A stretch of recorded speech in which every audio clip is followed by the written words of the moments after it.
Hello gentlemen, welcome. I'm sure you all saw the title of this video and that's what I'm going to talk about straight away. I've decided I'd give it the backdrop of this random game that I had in Malanovka in the Type 64 because Malanovka is alive. Malanovka is alive.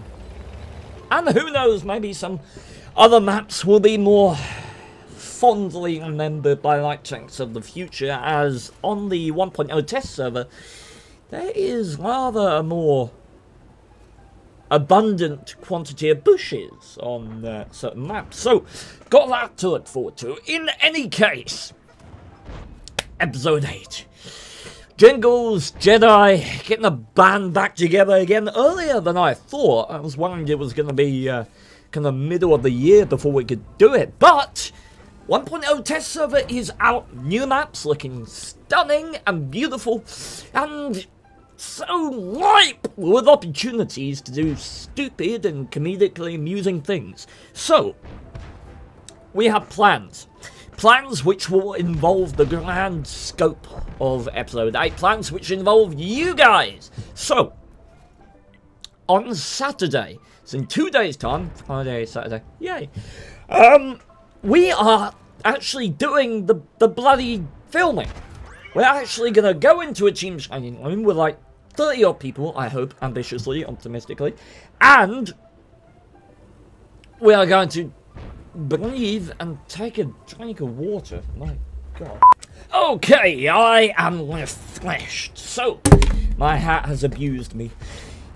Saturday, 3 PM GMT time. That is the same time as the start of my normal stream. We will all be on the test server together. Myself, Peabody, probably Simpson, Ian. We'll all be about there. We got special arrangements for it. We got a room to do it, and we're going to get everything done, I hope. And I want to have as many people as possible, because the more people I have, the more epic I can make it look. And it is going to be epic. It's going to be so gosh darn beautiful. I have this scene, this visualized scene in my mind, which, I don't know, like, it's annoying because normally I can translate a vision from my head to the screen. It's been that way ever since the start of this series. Like, I've always looked back and I'm proud of what I've done, and I keep getting better and better and better, but this one is going to be such a challenge to make and produce, but it's going to be so bloody rewarding. So, what I need you guys to do, download the test server. There will be a link to it in the description. Remember, it doesn't matter what server you're on, the common test is all on the same server. So if you're on NA, SEA, whatever, download the test server, you can still get involved. And be about on our Discord at 3 AM on 3 PM GMT time on Saturday. There'll be a link to the Discord in the description as well. And if you do want to be involved with this creation, you are not going to want to miss it, believe me. Full disclosure, it will get dull, it will get long, it will get drawn out. You know, it's not going to be freaking exciting, everything exploding everywhere. It's going to be a lot of, okay, you need to be over there, you need to be driving over there, everyone stay still. But perseverance is what we have to get through to get... You saw episode 7, Jingles flying off a cliff, getting butt sex. Sorry, I'm very excited. Tell you what, I'm going to cover this game right now because I think I've just about said everything that I want. Ow! Yeah, that's the pause fist. I pause games too much, so when I pause games now, I'm gonna edit in the pause fist, and it's gonna punch me in the face. Improvisation, yay! So, game, is there anything else I want to cover? Let me just do some snazzy editing jiznies while I think about that. Avast, I be Parentwurst. I be here in case I cannot think of anything snazzy to edit in. I be on the hunt from the high seas for a like and subscribe button. I wish to click upon them and receive the luxury rewards. 'tis said in legends that handed down to people who do that. Lando ho! God, that was crap. Okay, so only other thing to add. Remember, on the test server, you get like 20,000 gold and a billion, million, gajillion, Russian tankizian, credits and got the 3 XP, so you can buy any tank you want, which is one of the main reasons we're doing it on there, so that I can say, okay, I need this tank, and people can go ping, ping, ping, and we'll have loads of those tanks. So, let's cover this game. Now, why did I pause it and get punched in the face? Well, because that was an important moment, right? And this is what I chose this game, because I had another one by Bjorn from SBN, I believe. A very nice game, very well-played game in Tifa 4 Lightweight, displayed far more skill than I do here. And I thought, should I cover that? And then I thought, nah, because that deserves a separate video. This one is a fairly basic thing, and all it is that you shouldn't stay in one place for the entire game. You know, set up here, done 2,000 damage, and I've stayed here because I knew that SP1C was landing about there. If I moved up further, I would have been spotted. Indeed, when he came landing over there, it would have spotted me if I moved up any further. From this position, not the best scouting position. I'd like to be in that bush, you know, all was paradise, but it's not. So, from here I can still spot there, a bit of their base as well, so it is not bad. I've got vision on people going up there. What was important here was that SP1C was a one-shot, hiding behind that. If he moved, he died, and I knew he couldn't get out. So why did I take the shot and was getting spotted? I am going to get spotted, that IKV's still up there. Well, because of that, there is a T20 and an FE4202 coming down the south right now, so they're going to start moving into base right now. My position is compromised. It's no longer effective, and I'm going to do my best right now to give you an idea of what the enemy team should do, not just me. Alright, so take the SP1C out because I'm going to lead this position, and I do not want him running around spotting these guys. That's the important thing right now. I do not want these guys to be spotted because they are the ones that are eventually going to kill the T20 and the FE4202. Now, I'm going to relocate, get into this position, this bush line here, spot for the Dicamax, spot for the Arty. This Arty is intelligent enough to be relocating in good time.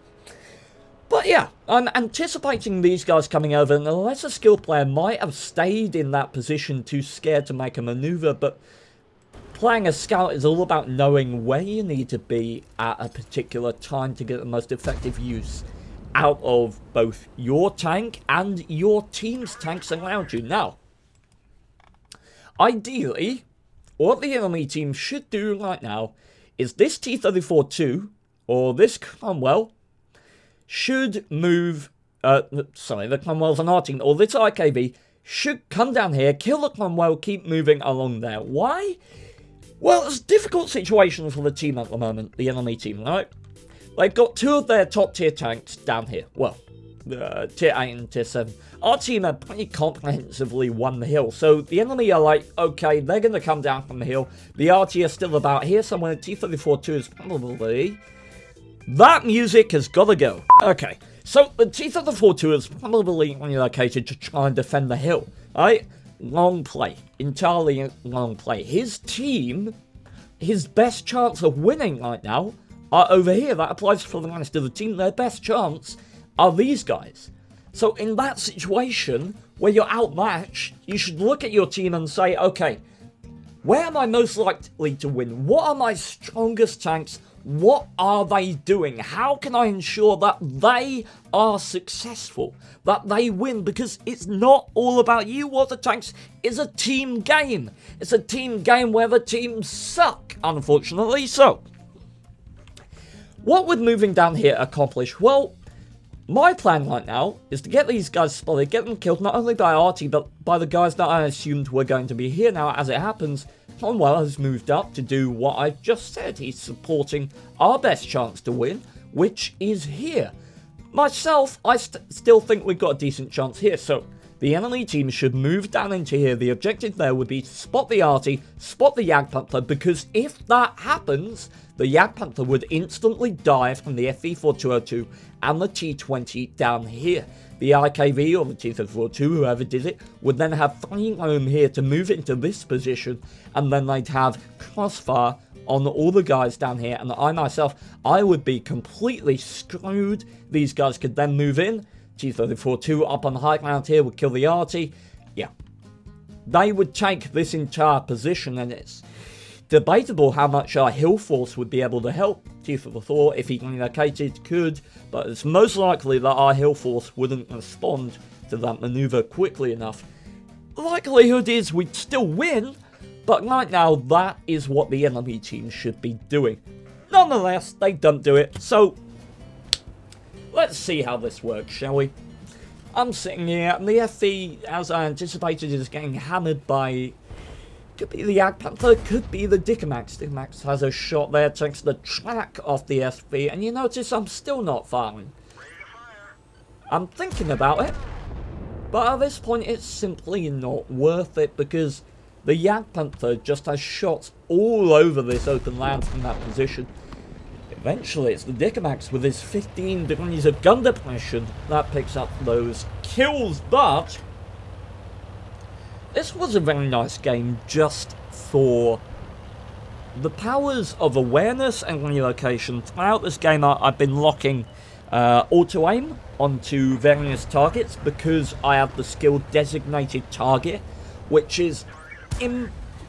It's so important. It is so important for your light tanks. People don't get how important that skill is. The enemy tank that you're aiming at remains spotted for 2 additional seconds if they're within like a 10-degree arc of where you're aiming. That is insane. You can get so much... Ow! So much bloody spotting damage out of that. Because, yeah, they remain spotted for your entire team. Designated target. Get it, learn it, use it. I paused, got punched in the face again, obviously, because I just love this. I'm aiming at this guy, I'm on the move, I'm looking at his target. I know, okay, he's loaded. What's he doing right now? He's leading this shell, yeah? Well, he's at distance. So, aim time of the T-34-2 isn't that good. Maybe I figure somewhere from 2.1 seconds to 3 seconds, somewhere around there most likely. So, looking at him, he's been aiming for a little while. He must be just about to fire. Watch this sidestep, because it is beautiful. Watch this tank. Sidestep! Gorgeous! I fucking neoed that shell. I just love, like, I don't know, something satisfying about doing that. When I was zoomed in, I was like, calculated. Zoop.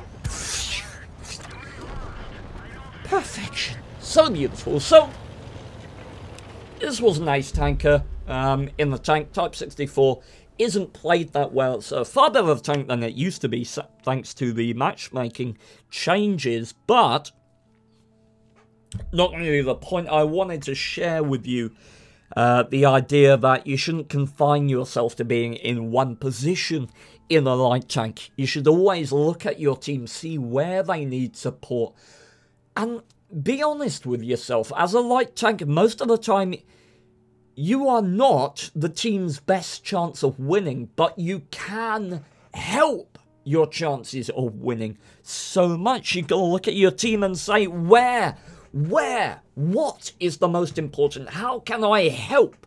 Do I need to sacrifice myself to win? What do I need to do? So, ladies and gentlemen, I hope you found it enlightening. Control test. Link in the description. Discord in there as well. Download it. Get ready. Sign up. Get ready, because Saturday is the day. It's gonna be, it will be wild. It will be beautiful. It will be boring, long and drawn out, but I will do my best to keep you all as entertained and engaged by it as I possibly can, without giving too many spoilers at the same time. Thank you for your attention, and until Saturday, I'll bid you all a fond farewell.